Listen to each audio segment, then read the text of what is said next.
Chase the ambition. Well, I mean, ambition as a word to me just means your total potential. Everything that you have, everything that you can give, everything that you can go for. So when you're chasing that, I mean, you're chasing your purpose, you're chasing your dream. So you're chasing the ambition. Like, so everything that you can ever be, everything that you ever wanted is in that dream. And, you know, what's stopping you from getting it? You know what I'm saying? Like, a lot of people just give up on that dream. So, you know, if you're still out there chasing that ambition, I mean, you're a hustler, you're trying to go get it.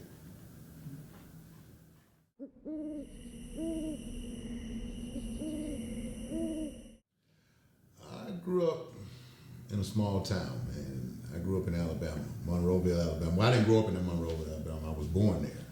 Then my mom moved to Pensacola, Florida, and that's where I grew up. I spent most of my childhood there, grade school, middle school, high school, and I mean, probably the best time of my life. I'll just be totally honest, because, you know, in that age, you know, we weren't on the phones, we weren't on the tablets, so we were active, you know, football, basketball, you know, so I love school, you know, it was just a thing of mine to just be out and be around people. Even though, you know, later on in life I kind of discovered I was more introverted than anything, because, you know, I was more nerdish. You know, I like to read, and I was into science and math and sci-fi stuff. But, you know, during those years, those were like, I just say my golden years, you know, the years where I kind of knew I was bigger than the situation or my surroundings. Like, I always knew it was something more that I had to offer, you know, because it was just, as a child, it was just more so I was like that ambitious child. Like, you know, if it was Kung Fu theater, you know, I was the one that was gonna, you know, go get the karate suit and climb on top of the house and do a jump kick off the house and, you know, learn how to flip on the mattress and do all that. So I was that go-getter, you know what I'm saying, as a child. So, you know, those were great years, you know, for me.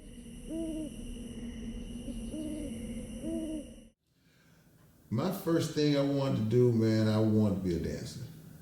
You know, I know that's probably kind of, you know, like, man, tall tale trying to dance, man. But yeah, I wanted to be a dancer. You know, I grew up in the hip hop era. You know, Big Daddy Kane, and, you know, Scoob and Scrap Lover. You know, so it was like that was something that, you know, waking up Saturday morning watching Soul Train, that was something that, you know, just intrigued me, and like that was an escape for me. Music was always an escape, but just being able to dance and entertain, and somebody be like, wow, you know, like, man, you was able to do that. And so I like to perform, you know, so that was when I really knew, like, you know what, you know, I want to do this one day professionally. You know, I want to do this on stage.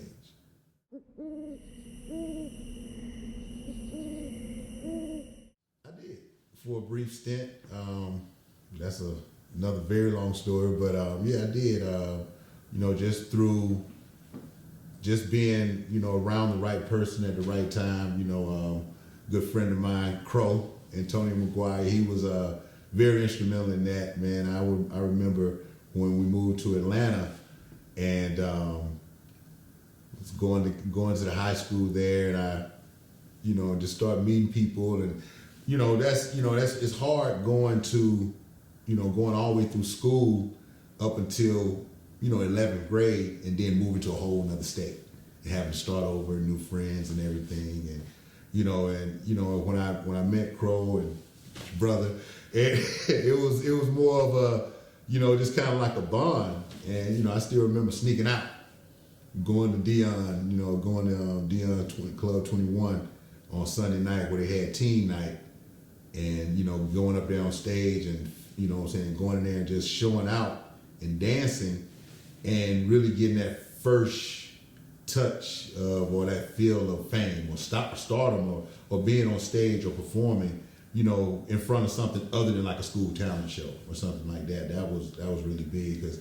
I had never really went to clubs. Like, you know, the biggest thing to do in Pensacola is go to a skating rink, you know. So when I got to Atlanta and I was able to go to a club, especially at 17, that was big.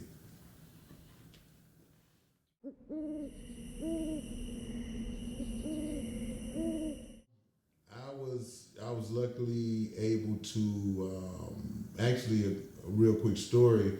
The high school I went to, T-Boz from TLC, her cousin was at the high school, and that's how I was able to actually introduce to them, and end up dancing in a couple of their videos, doing a couple of shows, and that was like really when people saw me in that video and know that I was doing a little backup dance for them. That kind of that really put us over the top, as far as the dancing and everything, and it was something that I saw myself really pursuing, but it was a little too late because I had already made a decision, prior to that taking off to go into the military.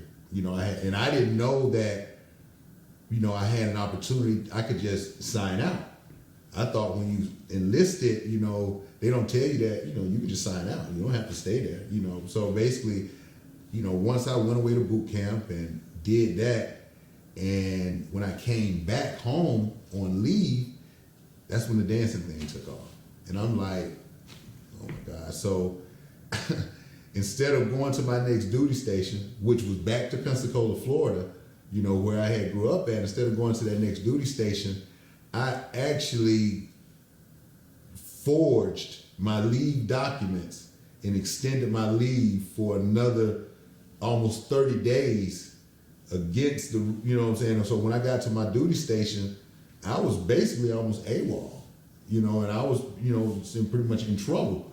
And luckily, my cousin that was down there, her actual husband was big on the base, and he was actually able to, get me in there and not, where it wasn't any ramifications. But I didn't have leave for a whole year. They basically took my leave for the whole year. So, but that's how serious it was when I came back from boot camp, because I'm like, wow, if I would have just waited, like another month or so, I could have been on tour, but now all I can do is this little video.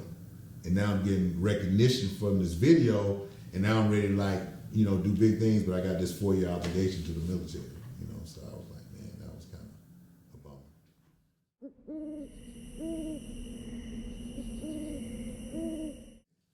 Now I went back to the military. I went back, this was, prior to, me actually getting an honorable discharge. So I was just home on leave. I came on leave and did a couple of shows, did the videos, and I left. And that was kind of like the stint of it, as far as my career in dancing.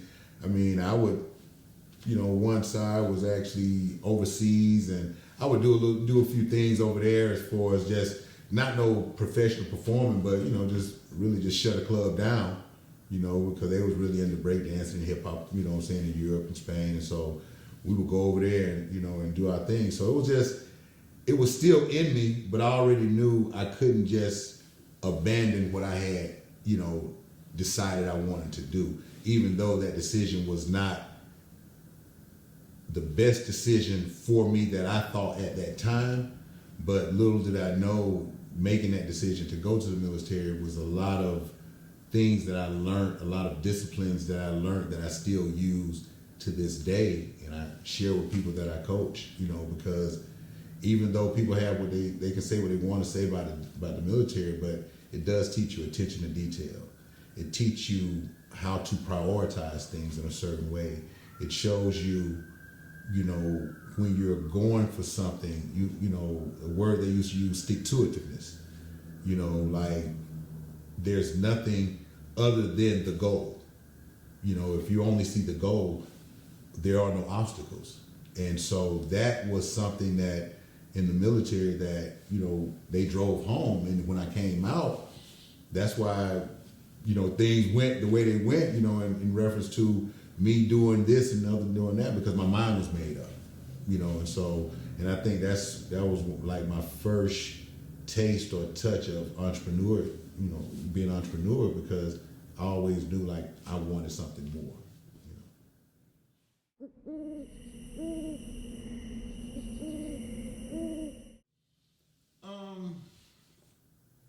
Well, I'll just say in the military, when I first got in, I wasn't used to any type of, I guess, really strict discipline because, you know, I didn't know my father. I was raised by my mom.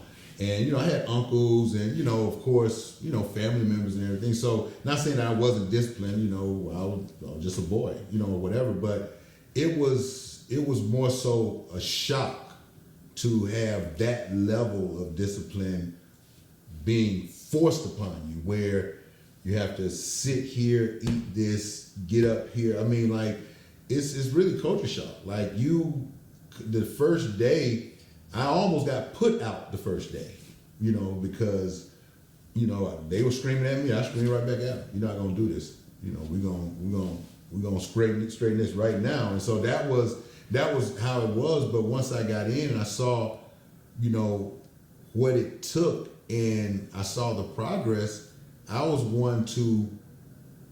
It was easily to conform to something that made sense. And if you hear me, I'll say that a lot. Make it make sense.